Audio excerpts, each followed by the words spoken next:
Hi, everyone. This is Michal Kapral. This is Marianne Hogan. Hi, I'm Adrian McDonald. I'm Katie Asmith. Hi, this is Anthony Gasals. Hi, my name is Meg Morgan. Hey, it's Jordan Troth. This is John Ray. This is Ryan Van Duzer, and you are listening to the Gotta Run Racing Podcast. Hey everyone, we're back with another Gotta Run Podcast. Hey there, I'm Jodi. And I'm Norm.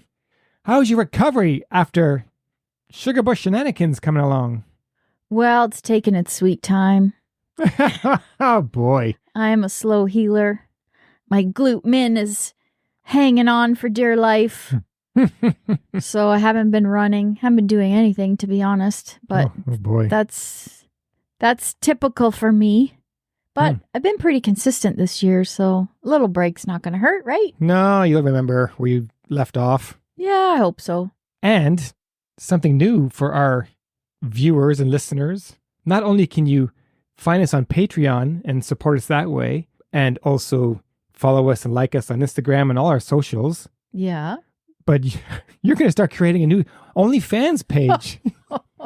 Isn't that right? That's what I heard. Am I? Yeah, for your feet. Well, considering that apparently there are people who enjoy seeing trashed, blister-laden. No toenails? No toenail, black toenail, disgusting. Yeah, feet after an ultra? Yeah, you could call it the ultra fan page, only fan page. Yeah. Why not, eh? It's a new way to support us. How much would you charge for pictures of your feet? $5. $5. Wow. Yeah. Well, yeah. They do look pretty bad, although I did come out better than I have before. Mm-hmm. But I thought, I always get this blister at the base of my second toenail. And twice that I've had it, it actually takes the entire nail with it. And then I end up with this chunk of skin missing. And then the nail grows back again. Hey, listen. Very distorted. I'm sure there's a listener out there who would love to know what you're talking about with visuals. I don't know. I don't think I'm up for that. GottaRunPodcast, only fan page. Yes. What are you going to show? No, this is all you. My feet are. Yeah, your feet are good, but. Always good after 100 mile. Yeah. As if I hadn't even got out of bed. Whatever. Let's get to our guest today. Yeah, who's on the podcast today? Well, it's Michal Kapral, and let me tell you, this guy has an extremely impressive resume. Michal is 52. He currently lives in Port Hope, Ontario, and he holds some amazing Guinness World Records. First of all, he has the fastest half marathon skipping without a rope. Okay, that's interesting in itself. I actually, when we first looked at that or saw that, I had to go on YouTube going, well, how do you do that really? Yeah. And he's just basically kind of like skipping along as if you're going through the tulips. But if I would have saw that from a distance, I'd be thinking, well, this guy is an awkward runner. Yeah. But he's not running. He's skipping. Wow. Which in itself is a world record. So that was 2 hours, 12 minutes, 46 seconds at Scotiabank Toronto Marathon in October of 2019. Mm-hmm. He also has the 10K joggling world record of 36:27 without dropping the balls at Longboat Toronto Island race way back in 2006. And that's 3 balls. 3 balls. You can't juggle 2 balls, can you? I guess you could. I don't think so. Just juggle them around? I don't know, Norm. You tell me. All right. I juggle balls all the time. Let's continue. Okay. World record for juggling 3 objects, presumably balls, in the half marathon with a time of 1 hour, 20 minutes, 40 seconds in 2014. That's fast. Yeah. But his claim to fame is the record for the fastest marathon while juggling 3 objects in 2 hours, 50 minutes, and 12 seconds, again at Scotiabank Toronto Waterfront in 2007. Unbelievable. Can you imagine even having a sub 3 hour marathon time just on a regular day without having to put extra pressure? No. He also set the very first ever Guinness World Record at Scotiabank in 2004, pushing a stroller in 2 hours and 49 minutes. Yep. And in 2002, Michal won the Toronto Marathon in a time of 2 hours and 30 minutes. Wow. Impressive. He's appeared on ESPN, Good Morning America, CNN, ABC, CBS, NPR, and dozens of other TV and radio programs, and in the documentary from 2009 called Breaking and Entering. Now, why do you ask, would we be chatting with a record holder in road running? Well, last month at Sugarbush Shenanigans, the race that we attended in Prince Edward County, put on by Dirty Soul Trail Running, Michal set a new world record for the longest run while juggling 3 balls, covering an astonishing 115 kilometers, which is 71.5 miles, in 17 hours and 22 minutes. Yes, and that was when I did run by him pacing. I was just made sure I don't go hit this guy. I know. I was so afraid to go around him, even though I gave him all the space, because I thought just by someone running past him would. But he's used to this. Look, he runs marathons with this stuff. Exactly. And quite honestly, as we did our research for this chat, we learned how juggling is an art form of skill, patience, and mind control. So we're going to ask him about that. Right, because you think juggling, you think the circus, you think clowns. Yeah. No. This is serious business. Serious business. So let's get to know Canada's newest world record setter ultramarathon juggler, Michal. Coming up. Congratulations, Michal, on your latest world record-setting achievement at Sugarbush Shenanigans a couple weeks ago, 115 kilometers, 17 plus hours. We did a nice intro to you with a lot of your achievements in the beginning of our intro. So our listeners are caught up to date on what you've achieved so far, but congratulations. Thank you. Yeah, it was quite the experience that I won't soon forget.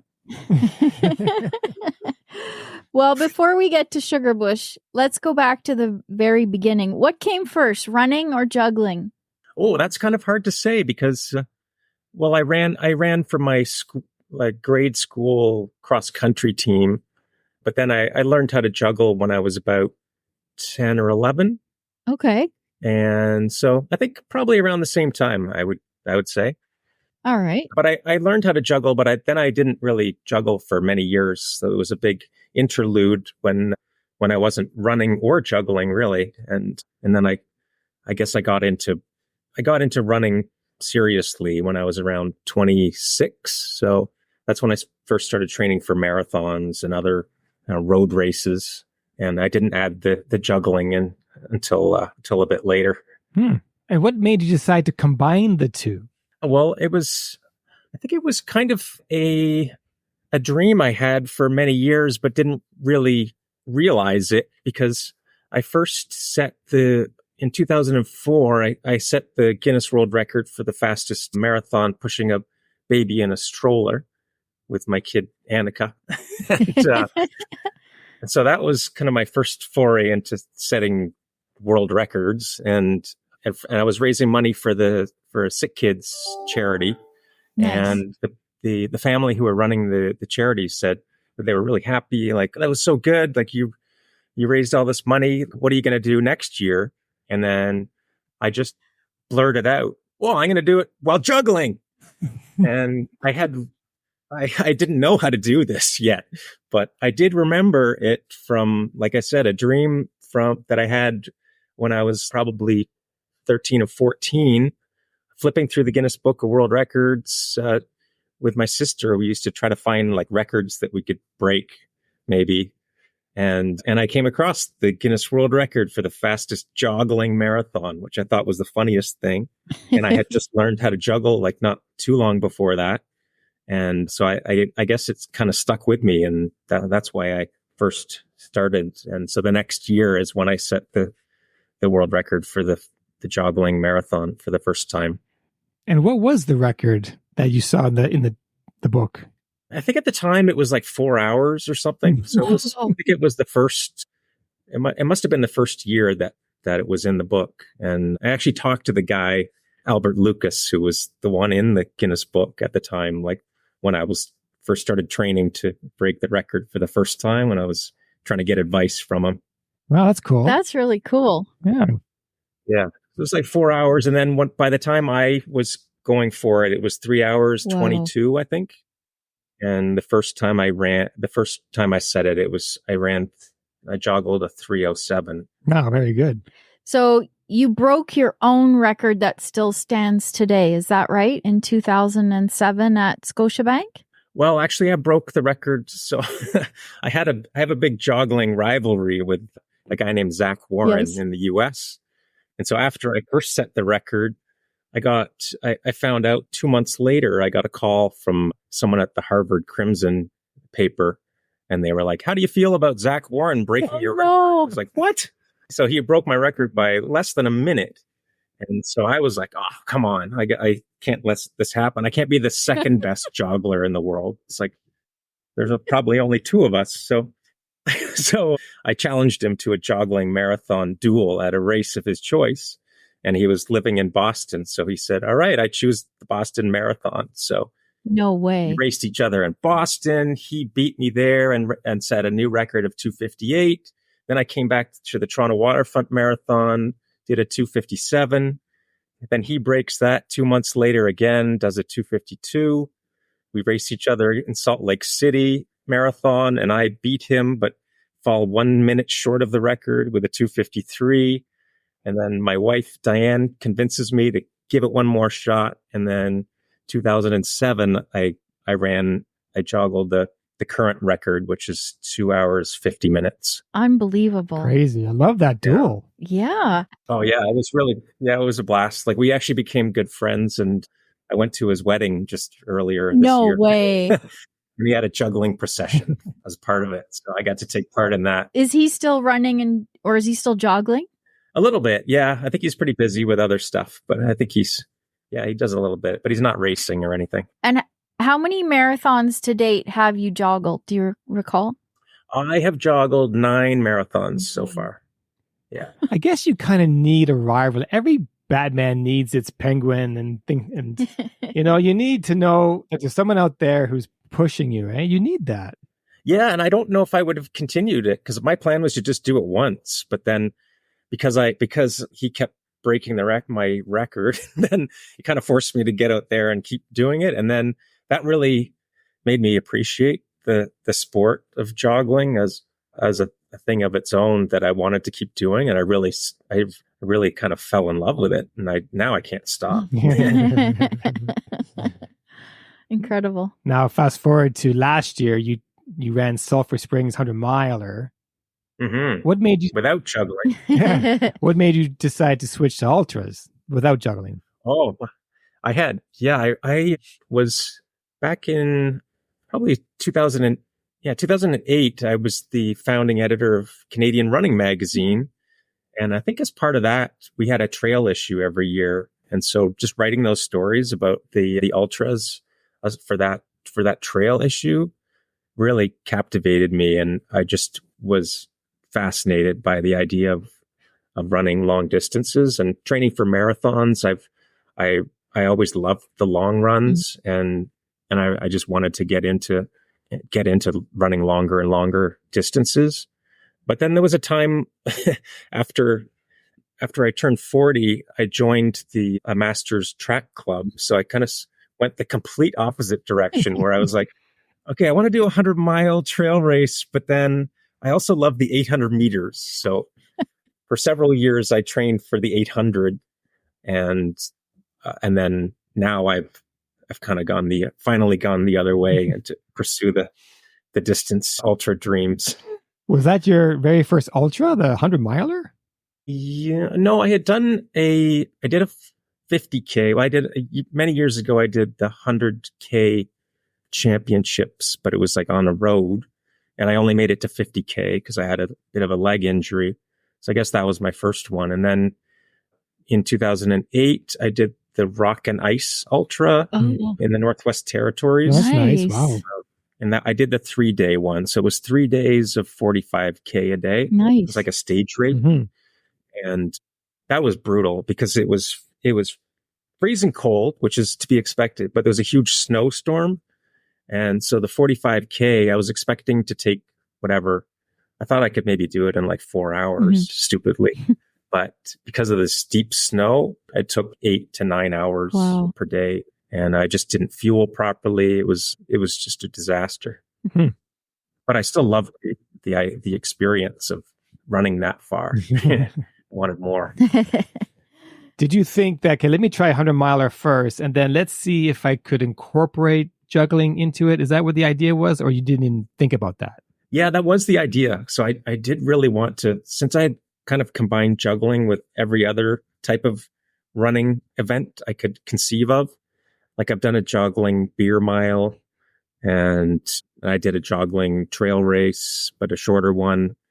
And so, yeah, the idea was to do a 100-mile to see what it was like. And then I guess I was a little overconfident because I think I could just run a nice, easy 100-miler and then see what it's like, and then just add some juggling to it. But I discovered that running 100 miles is really hard. Yes. Well, congratulations. You did finish Sulphur in 25 hours and change. So how did you feel at the end of that? What was your takeaway? I felt like death. I had a pretty bad case of rhabdo, I think. Oh, no. And so I was pretty sick for several days afterwards. And it was my own fault. I went out too fast. I was thinking, I guess because I had never done it before, I went out pretty hard and crashed and burned big time. And by the time I got to my wife, who was pacing me towards the end, I was just walking slowly. Yeah, it was rough. I did say that to Jodi because you did win the Toronto Marathon once at the time of 2:30. I'm thinking, well, if a guy who can run a 2:30 marathon and then come out with a 25-hour 100-mile, that doesn't kind of make sense. So something had to have gone seriously wrong there. Yeah, if you look at my loops, I was like on pace for a 16-hour for the first few, and then crash and burn. Yeah. So were you having doubts after Sulphur, or did you just chalk it up to it wasn't your day out there and let's go back to the drawing board in terms of bringing the joggling into it?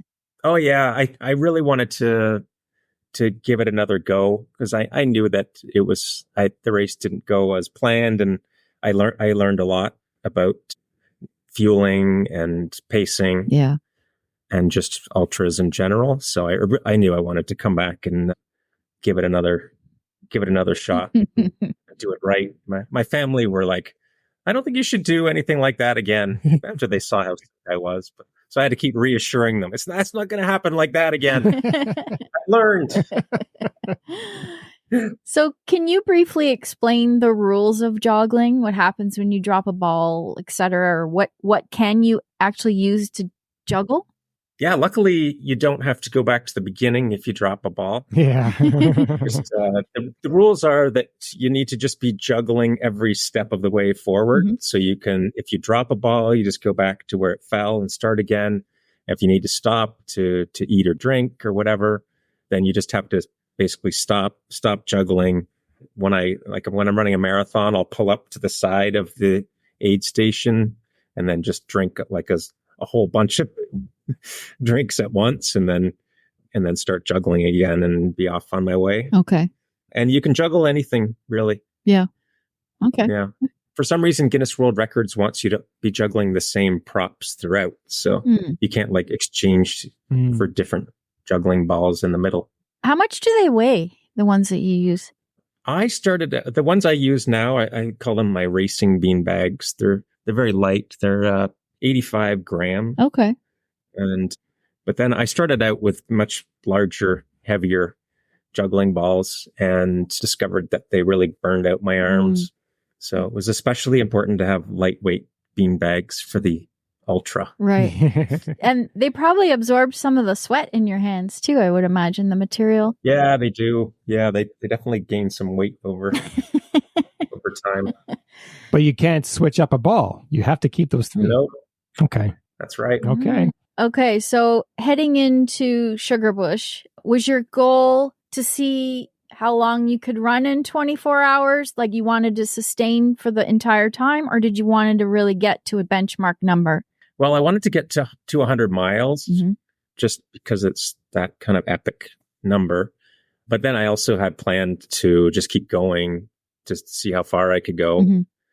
And then, go for the full 24. Okay.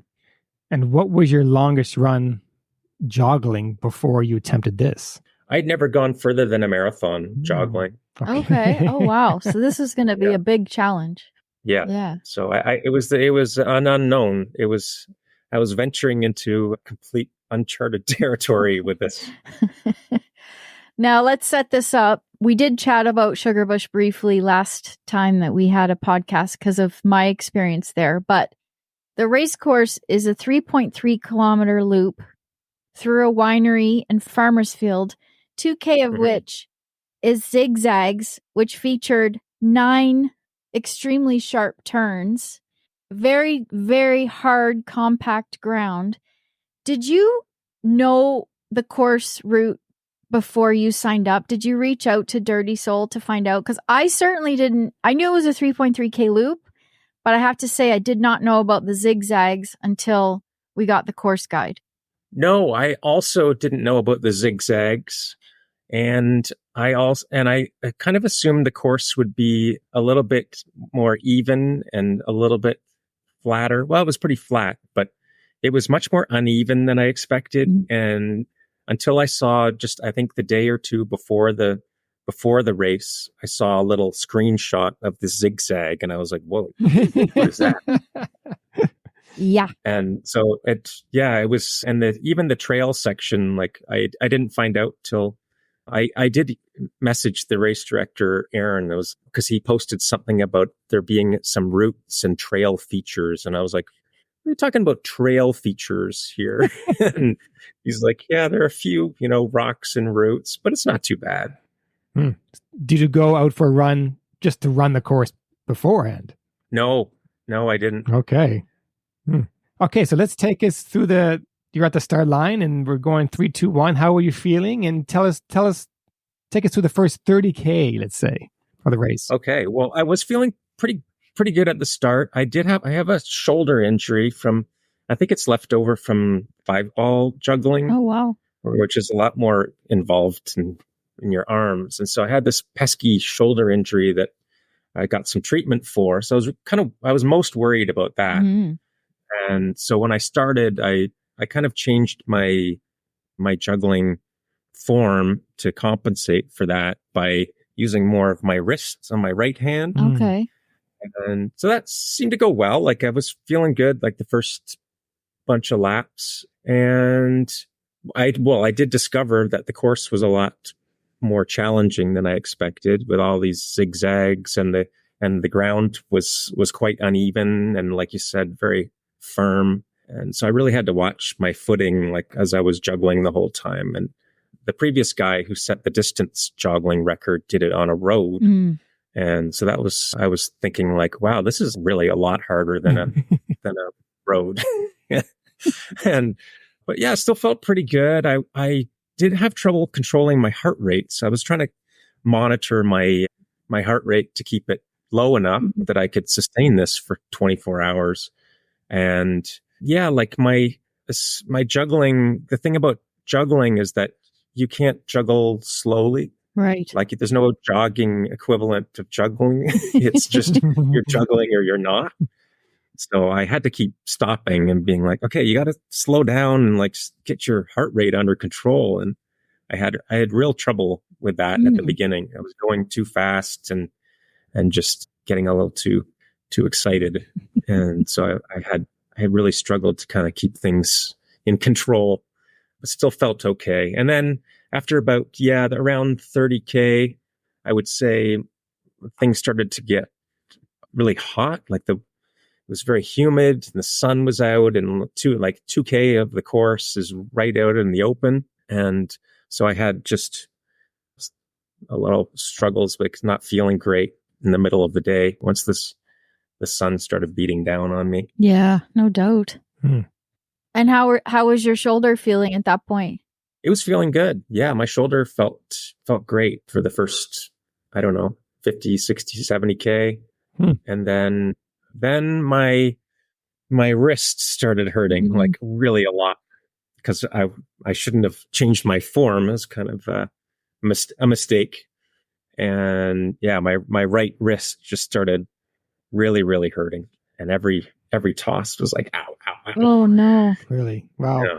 We're worried about our ankles and you're worried about your wrist. Yeah. And I did have my right Achilles started hurting as well. So the whole kind of right side of my body was not doing well. Mine too.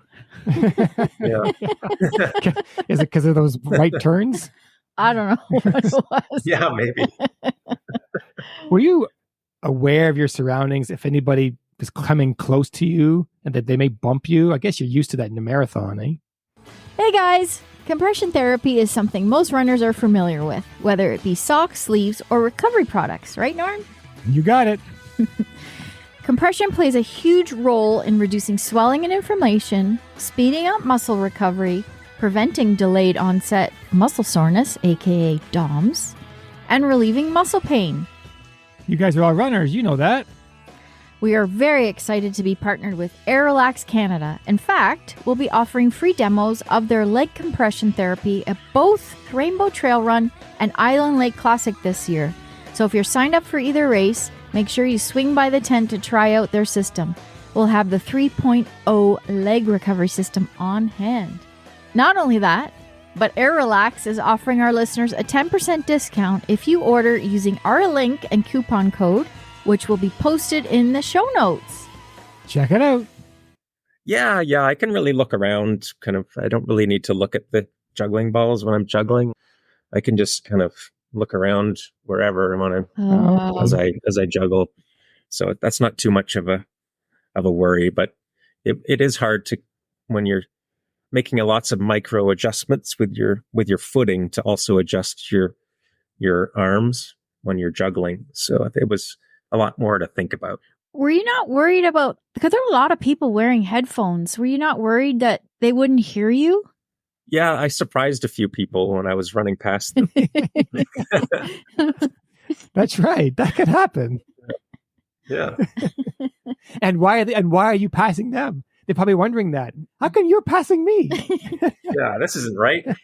Well, I was just going to say, I have to say that you were one of the most supportive and courteous people out on that course. Every time you blew past me, and I did say you blew past me, you always said hello, and you had so many other things to worry about. So you're the epitome of what the trail community is all about, and I really appreciated how gracious you were, because clearly you wanted to set this record, but you were also aware of your fellow runners. Thank you for that. I really appreciate that. Oh, yeah. Well, yeah. Thanks for your support as well. It was a great race in that sense, just because it was this short loop. Yes. And you'd see people along the way and really kind of get to know people a little bit at a time each lap, and just running into people, the same people over the course of the many hours was a lot of fun. And lots of great support out there too for me from other people, which was amazing. Well, you were getting the cheering squad of the bachelorette parties at the winery midday there. That was pretty cool. Yeah, that was pretty awesome. It was funny because it's like these people are like sitting around drinking wine, enjoying themselves, and like these ultra runners are coming by, collapsing on the grass in front of the gazebos. Yeah. Did you go by yourself? Oh, no, my wife, Diane, was there. She actually ran her first ultra. She covered 62K, I think. Oh, that's awesome. Oh, wow. Yeah. Oh, sorry we didn't get to meet her. Yeah. So she was out there, and she stuck around to help me out after her race was done. So that was pretty great. Now, as a fellow glasses wearer, I have to ask you about that. Now, I know you can look anywhere because you're so focused, but my field of vision when it's a foot in front of my face is different than everything else. So how does that work with you? I guess you're just used to it? Yeah, I guess I have progressive lenses, so they seem to they seem to be okay. It's pretty annoying though, just when they get fogged up or dirty. And I've actually wiped out cleaning my glasses, not juggling, but one of the other trail races I did. Oh no. My glasses were getting all fogged. So like I was busy cleaning them off and then meanwhile tripped on a root or something and went for a big tumble. No, I did fall once during this race and I tripped on one of the 3 roots that were out there. Balls went flying. It's pretty dramatic, but no one saw it. No one saw it? Aw. Oh, too bad. Then did it really happen? Yeah. Yeah. And can you let your mind wander? Can you let it go? Oh yeah, for sure. Yeah. I found with this, it got so painful after about 14, I think around 14 hours. It was just way too much to think about running for 3 more hours plus or whatever it was going to be. So I would come around the next loop. My wife would be like, all right, to break the record, you just need to run 7 or 8 more loops. And I was like, oh, I can't even think that. So I used the juggling balls to kind of help me zone out. I had them like floating around in front of my face. And usually I don't look at them, but at night, my headlamp was glinting off them. And so I kind of used them to hypnotize myself. And I was just, all right, I'm just living in the moment here. And I'm not going to think about any time in the future. And it was very hypnotic experience that I hadn't really had before, even in the other ultras where I wasn't juggling. So it was just a completely new experience for me. I bet. Oh my gosh. And it worked because I got through those loops. You sure did. How'd you find juggling through the night? Have you ever done that before this race? No, I hadn't. I had tried a little bit of juggling at night just to see what it was like, just a couple minutes worth. But obviously I didn't practice enough because I discovered pretty quickly that my headlamp was very distracting, like the way it was flashing off the juggling balls. Yeah. And it was kind of blinding me every time. And then I couldn't see properly in front of me. So I had to adjust my juggling pattern to juggle lower down so that they wouldn't distract me as much. Do you think you could wear a waist light, but not have the balls illuminated because you're kind of going off a feel anyway? Do you think that would work better? Probably. Yeah, maybe. Yeah. Yeah. Give it a shot next time, maybe. Yeah. All these things you don't have to worry about when you're not juggling. It's like there's so many more things that can go wrong. It's true. I was going to say, what other experiences that came up that you didn't expect during this record? Well, I think the fall was a bit nerve-wracking because I was worried about hurting. I felt kind of awkwardly, and I almost felt like I was going to be injuring my arm, but luckily it was fine. So I was a bit worried about that. I was just worried about hurting my arms so that I could keep going.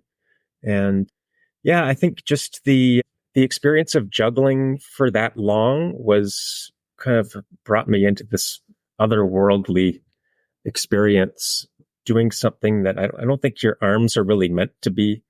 It's kind of like running an ultra with your arms, really. And yeah, I was talking to my sister afterwards, who's a doctor, and she was like, yeah, arms aren't designed to be doing that kind of activity for that long, probably. Like you don't have big quad muscles or glutes in your arms. So that definitely brought a whole new dimension to it. And then just having to focus for that long on the juggling was a real challenge, like mentally.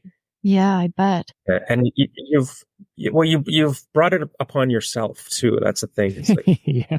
And we all deal with this as ultra runners, where you question your decisions. But I had to stop a lot just to kind of rest at different times when things got really hard. And so I'd be standing in the middle of this vineyard on one of these zigzags, and since if I need to stop juggling, I can't be moving forward. So I'm just standing there in the middle of this field, looking up at the moon, wondering, what am I doing here? Hey, we all go through that. Yeah. But we're just following our dreams. And yep. And then when you do it, it feels amazing. I love doing things that no one has done before, which is, maybe there's a reason why no one ever did this, but that ran this far juggling. But it was an amazing feeling just to get past that 70-mile point and cross into new territory. Absolutely. Were you anywhere near those coyotes that clearly found something in the adjacent field? Because we were heading out. I was just saying goodbye to Naomi and Aaron when that happened, and it sounded like they were literally in the field you were running in.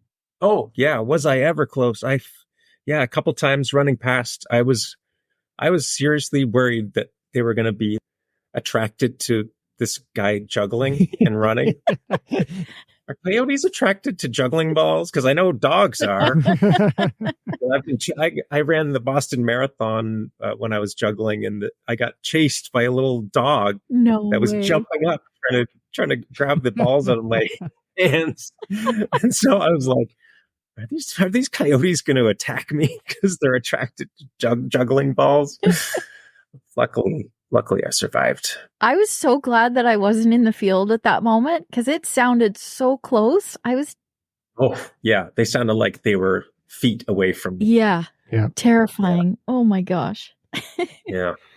At what point did you change your plans of the record rather than trying to get to 100 miles and then you switched it to longest run? Yeah, probably around the halfway. Like once I hit 80K, and I was on, I think I had already slowed down quite a bit by then. So I think I hit 80K in 11 hours or something like that. Mm. And I don't think I can keep this pace up because I think my hand was starting to hurt and my leg and was really, really slowing down. So at a certain point, things got harder and harder. So at a certain point, I was like, okay, I know I'm not going to make it to 100 miles, but I'm just going to keep going as far as I can. And then it got to a certain point where it was, okay, I might be able to just scrape by and break the record. And then Diane was, you should get a buffer and do an extra few loops. So that was the plan at one point. But then once it got harder and harder, I was, nope, I am only going just as far as I need to break the record and not a step more. And then when I finished that, Aaron McDougall, the race director, was, oh, do you want to just stop juggling and then continue on to try to do 100 miles? And I said, absolutely not. I was done. How did you find this record to start with? How did you know that this record existed, the longest run? Well, I wanted to do with 100 miles because I knew no one had done 100 miles. And I had seen there's an actual Guinness World Record for 50 mile. Mm-hmm. Okay. So I knew someone had done 50 miles. And then there's a couple guys in the UK who started a website, Joggling Results, where they've actually gone and tracked every single joggling race result they can find. Wow. Going back into the 1970s when it first started. Cool. And so I used their database and found that there was this guy, Tim Butler, in the UK who had done this 70 miles. And I confirmed with Scott Jenkins, one of the guys who runs the website, for the result. Has anyone ever joggled more than this 70 miles? And he said, nope. So have you submitted your record to that website? Because I know for Guinness, you have to have official Guinness people in the... Yeah, I submitted it to them. So their website is much less stringent in their acceptance rules. So they'll just kind of more the honor system. Sure. And I thought about trying to do a Guinness record, but they require too much documentation and I would have had to film the whole thing. It was already enough. I didn't want to add anything else to it. Yeah. Yeah. You know you did it, and we know you did it. So we were there. That's right. That's what mattered. That's awesome. Oh, gosh. Well, it's awesome that we actually saw a record broken. Yeah. I mean, I've never seen any record broken of any kind. So live in person, no. Yeah, congratulations to you. Yeah. Thanks. Do you see yourself going after the 100 miler in the future? Perhaps something easier on a track, indoor track or something like that. Yeah, I would definitely consider something that was on the easier course for sure. Although it's hard to think about doing that again, even now, like a week and what is it, 2 weeks? Almost 2 weeks. Yeah. Yeah, almost 2 weeks later. It's the memory's still a little too fresh to think about doing it again. But how's your body feeling now? everything's healed up pretty well. My Achilles is still sore, surprisingly, but the rest is good. Yeah. Like my wrist was really bad for a few days. My arm was kind of used dead weight for a few days. People were trying to shake my hand after the race. So I can't. Oh gosh. Did you have some wine when you finished? No, it was all closed up because I finished at 12:30 a.m. Aw. So yeah. Diane didn't have any cold one for you waiting for you? No, I did have a beer, I think, when I got home, but yeah, didn't get a chance to try the wine. Aw, that's Diane okay. had a bunch for me. So what is next for you? Not just joggling, but anything involved running? Oh, I've got an exciting trip to do the Grand Canyon rim to rim to that's rim nice. Oh, wow. next month. Next Yeah. month. Yeah. Fantastic. Or actually this month. So yeah, October. Yeah, in a few weeks. Nice. And towards the end of October. So really excited about that. Haven't been there before. And I'll probably bring the juggling balls and do a little bit of joggling in there Why not? just to say I did. Are you running it or just hiking? Running it. You're running? Yeah. Yep. Diane's going to run with you? Diane's going to do probably just go down and then back up again. Okay. And Aaron McDougall's going to be there. Oh, nice. Yeah. Very cool. Very good. Yeah. And then next year I've signed up for the Quebec Mega Trail, 130 or whatever it is. Talk about roots, Michal. Talk about roots. Yes. Oh, yeah. I tried to do the 100-miler this year, and I had to drop out at 104K. Oh. I had a foot injury. And I broke a rib falling. Wow. Oh, no. I didn't realize it. I thought it was a side stitch, but turned out it was a broken rib. I was like, man, this side stitch is really lasting for a long time. Oh, man. Yeah. That's not good. So hopefully it goes better next year. Again, I think I've learned some lessons, but no, I won't be juggling that one. No. Any juggling aspirations in the future? Joggling, I should say. Well, yeah, I mean, I would like to do another ultra joggling. It was just an amazing experience. So I would like to give that another shot. I think I'm going to juggle the fat ass at 10K in Ontario here. Yeah. In Battawa next month. Nice. I did that last year, so I think I'll give that another shot. That was fun. Yeah.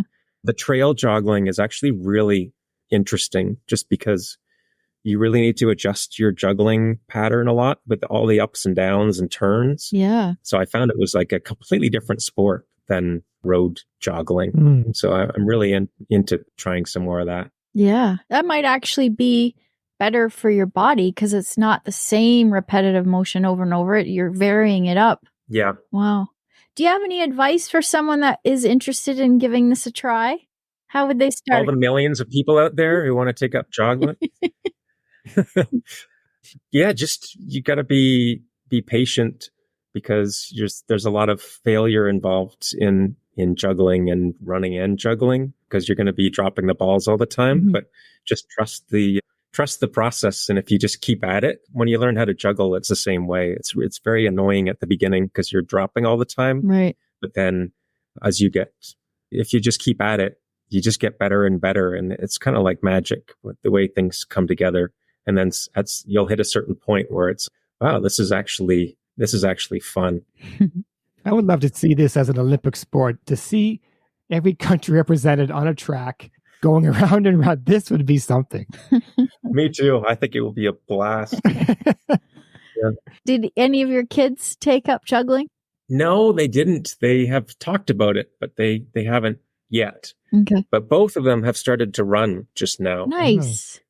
Yeah, they were doing other sports when they were younger, but now they've both gotten into running. So hey, you never know. Yeah, you could have you have two girls, one girl, one boy. One girl and one non-binary kid. Okay. Yeah. So you could do a father-child record maybe in the future. Yeah, that'd be good. That's awesome. Oh, this has been so fascinating. Yeah. I'm so glad that we met you at Sugarbush because it's not something that we would ever have thought about having someone on our podcast doing because it's such a hard thing to do, to juggle and trail run. Trail running alone is hard enough, but wow, the mental fortitude that you have to do this is really, really impressive. And wow. Yeah. I don't know what to say. It's just so incredible. Just the fact, again, that we saw history in the making right before our eyes, which not too many people could say that. So that was amazing. And we'll be following along for sure. But before we let you go, Michal, we like to do some rapid fire questions. So if you don't mind. All right. What's the craziest thing you've juggled or most dangerous? Since people do that. Ooh, that's a good question. 3 chainsaws? Haven't done chainsaws. I can't even remember now. I think I've juggled wine bottles. Okay. It was probably the most dangerous thing. I don't even remember why, but at some point I was juggling 3 wine bottles. It was like maybe back in your college days. Maybe they were empty after they were drunk. I think they still had some wine in them. Yeah. Okay. All right. Yep. Star Wars or Star Trek? Ooh, both. Both. Okay. Would you rather be? Well, you are a professional writer. So this professional writer, painter, or musician? It's got to be musician. I always wanted to be a drummer. I mean, I have drums, so I drum, but I would love to be a professional drummer. Right. Yeah. Speaking of that, what's the last concert you went to? I went to see Land of Talk. Oh, actually, no, here in Port Hope, Ontario, where I live, there was the jazz festival, and I saw the Shuffle Demons. Oh. You know that band from the 80s? Yeah. I do remember them. Yeah. Cool. Spadina Bus. Butter tarts, with or without raisins? Both. It doesn't This is matter. like a theme for me. Yeah. Yeah, I'm one of those weird people. I like them with and without raisins. We've never had that answer. That's true. We've never had that answer. Yeah. There you go. It's a first. All right, Norm. Pick a superpower that you would like to have. I'd like to fly. Mhm. I enjoy, I've always been envious of birds for being able to fly. That's a common answer. Yeah, definitely. All right. Well, thank you so much. Thanks for your time today. This has been a blast. Thank you. That was a blast. Is this your first podcast? I've done a few others. Okay. But I think it's my first running podcast. Oh, nice. So that's cool. Oh. Well, we'd like to attend some more of the Dirty Souls running events, so hopefully we'll see you at another one. Yeah, cool. Yeah, maybe I'll do the snowshoe one again, juggling. That was fun. Oh, wow. That would be cool. Yeah. You have to have black balls because... Yeah, I used red ones Red for ones, that. okay. Oh, red, that's perfect. Nice. Yeah, because when I'm juggling, I've dropped my white balls into a snowbank and lost, and I've had to scramble around looking for it. Looking around for my juggling ball in a snowbank in the middle of Toronto. All right, Michal. It's great. Thanks a lot for having me. Appreciate Oh, it it. was great to catch up with you. Yep. Nice to meet you. Yeah, All the best. you too.